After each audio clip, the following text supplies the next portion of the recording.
goodness, it is that time again. Get ready. Another episode of the Valley of Spirits. Nick, how are you feeling tonight? How you feeling? I am doing amazing, Jordan. How are you? I'm doing amazing. We actually came back home. We came back to Dornegal downtown, and we have Brother Roness taking care of us again. We've been here before, but we've been real busy this week. We've been all over the place, which I'll get into soon. But it was nice to come back to a nice central location. Pretty easy for us to get to. Yes. And it's nice to just kind of be back in the OG spot. Back to the Isle of Dorne. Very exciting. Back to some humble new places. So, Nick, what do we have coming up this week? This week, we're going to talk about the auction house spikes with the new mount that just dropped, the Ascendant Affix, and how we're going to work through it, the new Mountain Dew promotion, which is actually pretty cool. We've been talking about that on offline, and some problems in Palace. And don't forget to stick around for the Tavern Talk section, where we're also going to discuss the launch of the 20th anniversary and how we feel like it's been, our impressions of the Blackrock Depths raid, and other additional topics. And we do have, I think, one comment we wanted to talk about from last week's video, too. So No, we really do. I'm excited. We have a really in-depth comment, and we're going to read it all. I do appreciate you guys leaving comments. Definitely leave them down below. Yeah, they're fantastic. You guys have been really hitting us up with some interesting questions and comments on all of our videos since we've started to kind of blow up more on YouTube. So please keep them coming. But Jordan, let's start the week off. What did you do? Well, I did a couple of things. I did do a Blackrock Depths and a Blackrock Depths normal. So I did the LFR on my Evoker, which was pretty tame. I also tanked the LFR, which was even more tame. And then I also played the normal on my mage, which was incredibly less tame. So we're going to get a little bit into the scaling, but it is a definite vast difference from just having somebody who's level 60 pump your way through the raid and normal when everybody has to not miss a mechanic. Definitely a stark difference in difficulty for sure. I did do some of the Evoker and keys. I ended up getting up to an 8 this week on my Evoker, which is pretty sweet. It was a tough process. I went through a bit of trouble. Nick was there with me when I went through a bit of trouble in learning the new build. But after proccing myself correctly, I've done very well in dungeons. I don't want to drag it too much about the preservation class necessarily, but there is some changes. Make sure you're awake if you're a preservation evoker. Some of your procs have changed, but I did figure it out. Thank you to Mythic Dungeons, got an 8 down, which is insane. That was hard. That was a lot of damage. So I did also do some player versus player, which I played on my mage. My mage got to 1250 solo shuffle this week. I played something like, it had to be 20 to 30 solo shuffles. Like, I really grinded it. I was angry, I was mad, and Frost Mage was good. So I definitely blasted. It's a lot of fun. So I don't want to get into the whole PvP ranking balance and all that. I just wanted to say I had a lot of fun playing with PvP. I actually met a guy who did some 2s with me during solo shuffles, which was really exciting. I had a great week with it. So I just wanted to let that be known. We're not going to dive into more, maybe once PvP gets more enveloped. But that's it for me, Nick. What did you get up to this week? Oh, I did do the LFR raid as well for the 20th anniversary. Completed the whole thing in LFR. Had some trouble doing the normal with the Nerub'ar Palace, so I didn't really do too much. I think more than like the second boss. Decided to change gears and work on the prop pally after I was a little frustrated. So I ended up getting some gear on the prop pally. Been doing time walking for the gear improvements out of there, which are pretty good. Jumps up about 10 to 15 points because I think she had maybe like 520 gear, and I'm just getting like 540, 560 range, I think.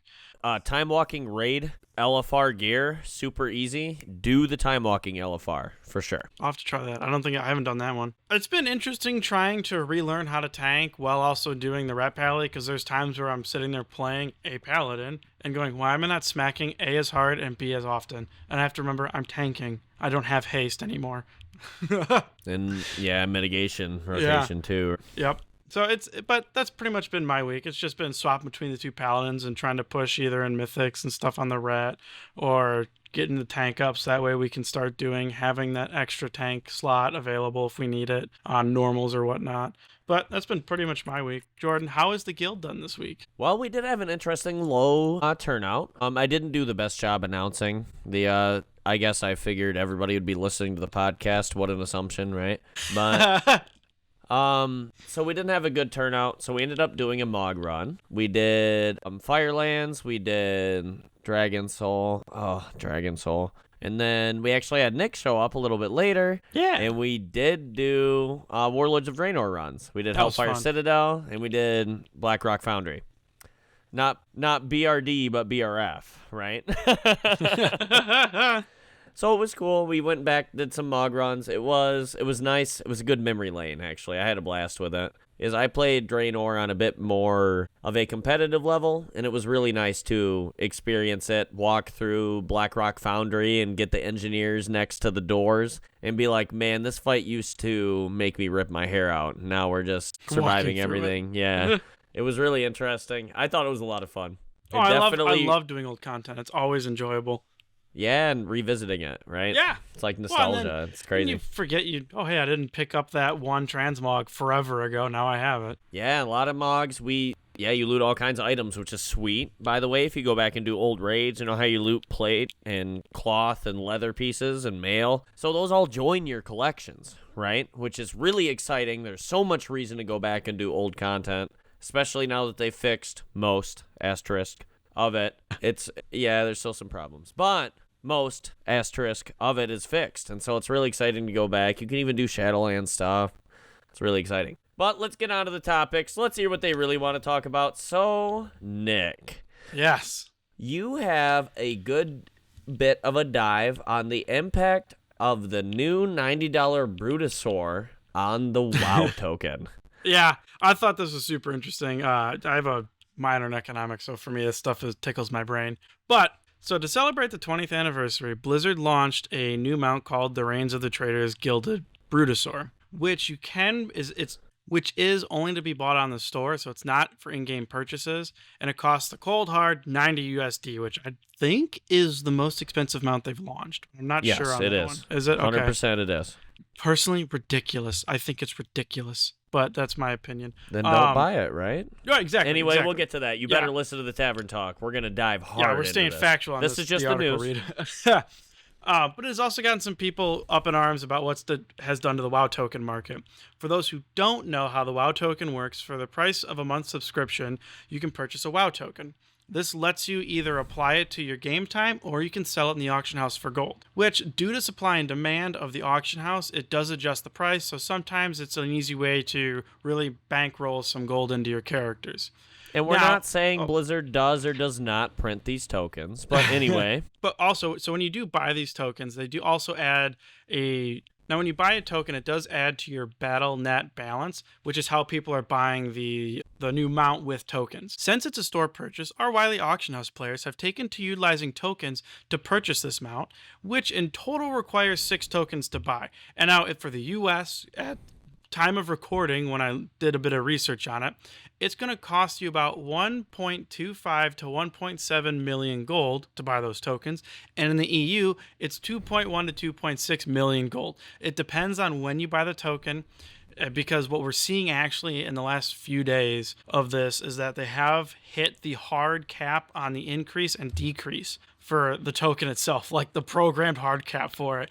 We're just seeing it spike up and down. And it's crazy. It's just cool. It's some interesting thing. But if you're interested in buying it and utilizing the tokens, you do have until January 6th to purchase your tokens from the auction house. I would be glued to that auction house, though, so that way you can capitalize on when the price drops. Because, again, you're fighting supply and demand, and people are wanting to do it. So that's the best way to do it, I think. Personally, if you're going to buy it, I wouldn't spend the $90. I would try doing it through tokens. We're definitely going to get more into this for sure, a little bit in the Tavern Talk section. I do think that it's interesting how they're balancing this Battle.net balance with WoW tokens. They're trying to steam their way out of it, right? Is what they're ultimately trying to do. Right, you can make enough WoW tokens in WoW to buy an Overwatch skin or something is what they're trying to do, right? So very interesting that they tie it to your Battle.net balance. I think they're walking a dangerous line here. So we'll see. But Jordan, you wanted to go through the Ascendant Affix and how we going to handle that. Yep, so we're going to talk about Xal'atath's Bargain Ascendant. So let me read it verbatim, and we'll talk a little bit more about what spells we can use as a class. This affix puts out 10 orbs of Ascendance that need to be handled before the cast goes off. The orbs can be removed in a few different ways. Using an interrupt on an orb, using any sort of CC/displacement on an orb, or purging the orbs. Once an orb is removed, it grants the party a bonus movement speed and haste buff. With all 10 orbs of Ascendant removed, the party can gain a max of 20% movement speed and 20% haste. So obviously, for some classes, this is better, and some is worse. So I didn't want to talk about whether the affix is good or not. I just wanted to talk about what you can do against it. And so what can we do, Jordan? Well, let's go over. So Death Knights can do the blinding sheet on any orbs in front of them. Demon Hunters have lots at their disposal. They can do Sigil of Misery and Chaos Nova, while they can also, in cheesy situations, use Sigil of Silence and Sigil of Chains. So for Demon Hunters, that will mean something. There is also kind of a cheesy Sigil of Misery and Metamorphosis thing, but read into that if you're a Demon Hunter. Ultimately, Sigil of Misery and Chaos Nova.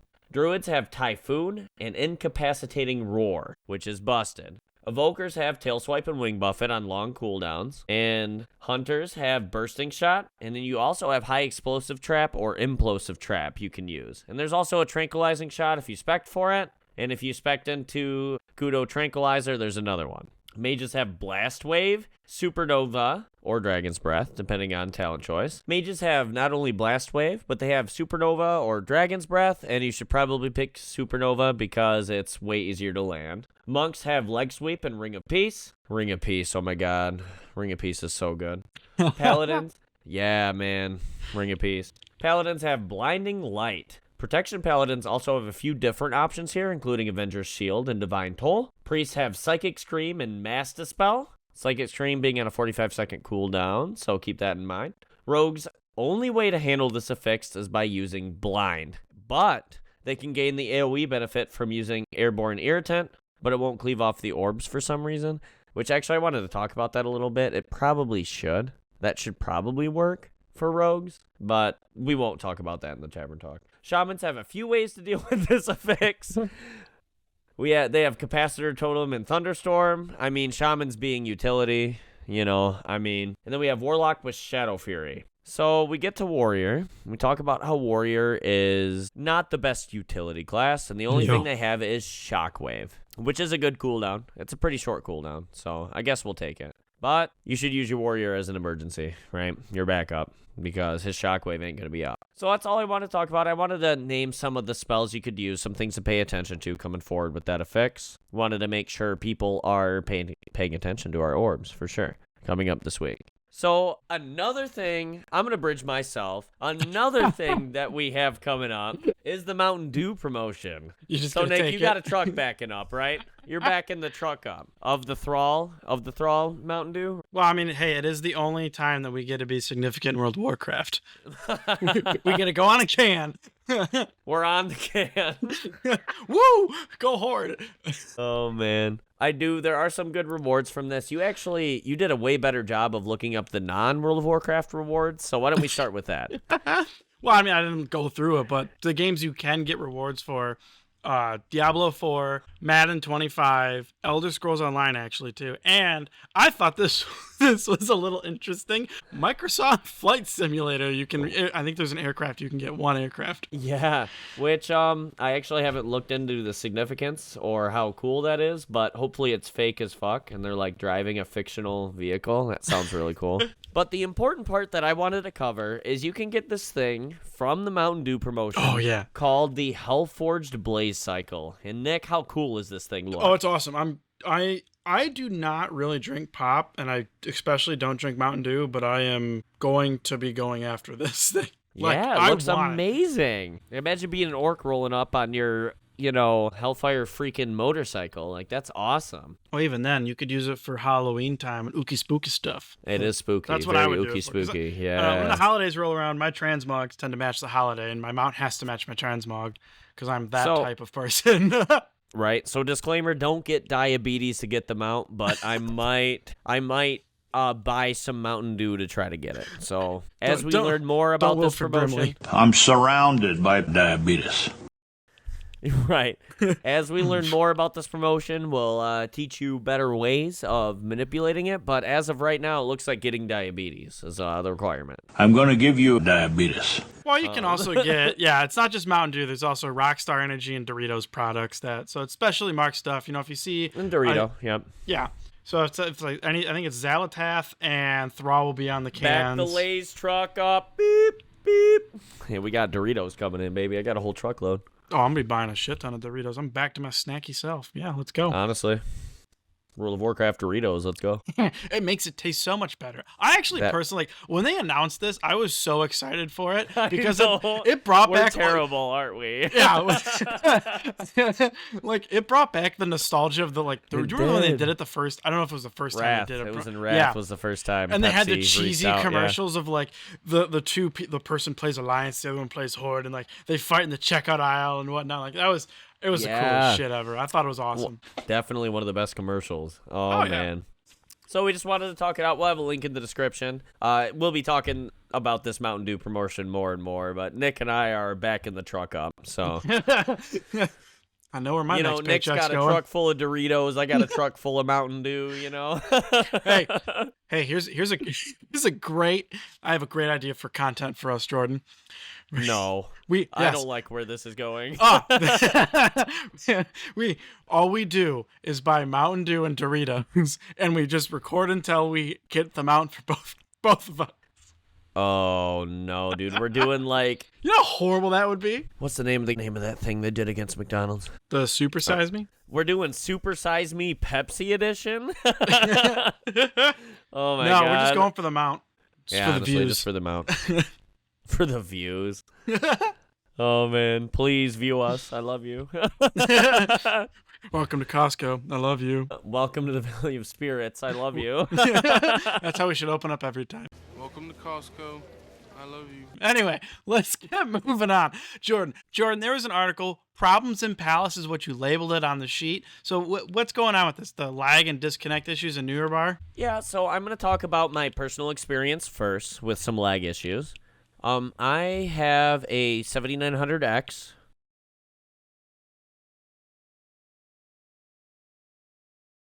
CPU, and I have a 7900 XTX GPU on my computer, right?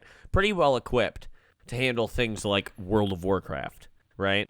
And I had several frame drops to below 3 FPS, which definitely marks an issue in the programming of the RAID. But they're addressing this for you, those of you that also have sick PCs that have noticed a severe performance drop. Ultimately, what it boiled down to is there's a lot of particle interactions that they didn't plan for, and now they're fixing them. So if you had, the reason why I wanted to cover this, very short topic, is if you had issues in Nerub'ar Palace with FPS, take another look after this patch. They really are trying to work on optimization. Even though their balance is perfect and everything, they are still working on the the bugs and stuff. So it's pretty exciting to see that. I just wanted to give them a shout out. Thank you, Blizzard team, for actually doing server work instead of selling us trash.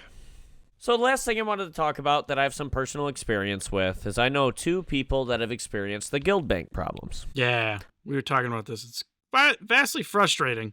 I just think it's a lack of foresight from the designing team, but we'll get to that. So there's 2 times now where I've had members. There was one in the first guild bank debacle, and there's one in the new one. In the first guild bank debacle, guy was cucked. They tried to cash him out. Can I say that? I don't think I can say that. Yeah, keep it.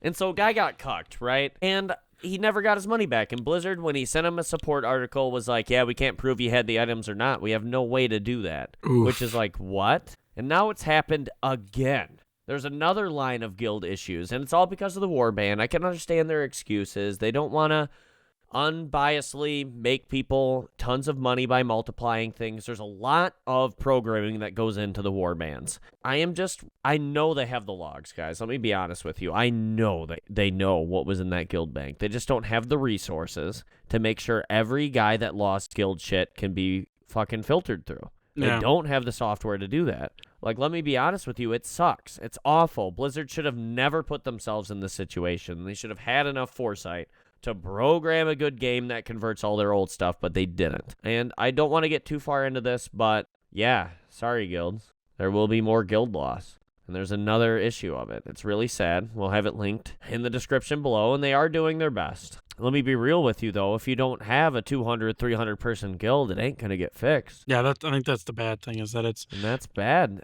A lot of people suffered from these guild transfers. A lot of people did. Not even, like you said, the small guilds, too, are really it's harming the most. Well, and I'm lucky. So I had a personal experience, but I got my money back. So my guild bank went from having... an alleged amount of gold into it to 0. Yeah, I remember that. We had like a week where we couldn't I repair. restocked it, and I was scared. I kept it with like 50K in it. I was like, I don't want it to disappear again. But I got my gold back in Which the is mail. good. Yeah, I'm glad we did. I don't even want to talk to the technical problems because I got all my money back on my Guildmaster tune. Which is good, too. They didn't send it back to the bank, which is weird. They didn't return it to where it came from. So that's why I think it's goofy. Well, I wonder. So why am I excluded from this? Our guild Arguably. Our guild isn't that big, right? No. Like we're not method, you know. But No. I got restored. Why do all these other people not? Well, it may have been the way it went about, or are there other tidbits that we don't know that are going on in other people's cases, so to speak, that differ us from them?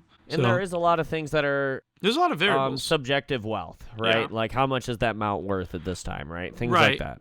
A lot of these things were subjective that they're having trouble. My bank was liquefied, right? So it was easy for them to just send me however much gold I lost. Right. Well, I can see why they didn't put it back in the bank, and give it to the guildmaster. I can see that. Maybe they don't have the access to do that or the ability to, because they'd have to log into your tune to do it technically. But I don't know. They write the game. No, I get that. Trust me, I get that. But maybe they don't want to. I have no idea. We there might gotta be move on. something. This is news segment. We got to move on. Yeah. Anyway, I do feel for the guilds, guys. We do. If they keep doing this is unacceptable, and we have to be upset. I think twice, dude. 2 strikes. All right, this is 2 strikes. We got to take a look out for the 3 strikes you're out, and then we get mad. But I do feel for you guys. I'm sorry that this happened to you.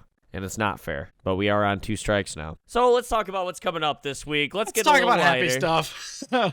So we do have another arena skirmish coming again. Yeah. So they're keeping the arena skirmish bonus event alive, which is really cool. I like it. I like skirmies, even though they can be trash sometimes. But I love skirmies. So it's so funny. If you click on your calendar, you'll see that the time walking event ends and begins. They're continuing the classic time walking event. I mean, it's 20th anniversary, makes sense, right? So there will be classic time walking next week if you were worried. We have no more PvP Brawl Deep 6. Oh, boo-hoo. And then we have Arathi Blizzard this week, which is pretty exciting. Not only will we get to play old Arathi Basin, we get to play the Blizzard version too.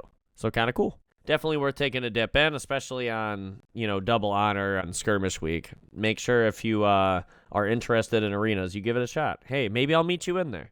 Let's go. Less likely for me. I don't do PvP. Right. Well, Nick, is there anything else we need to touch on? I think that's it. No, I think that is our new segment, Jordan. So will you send us out?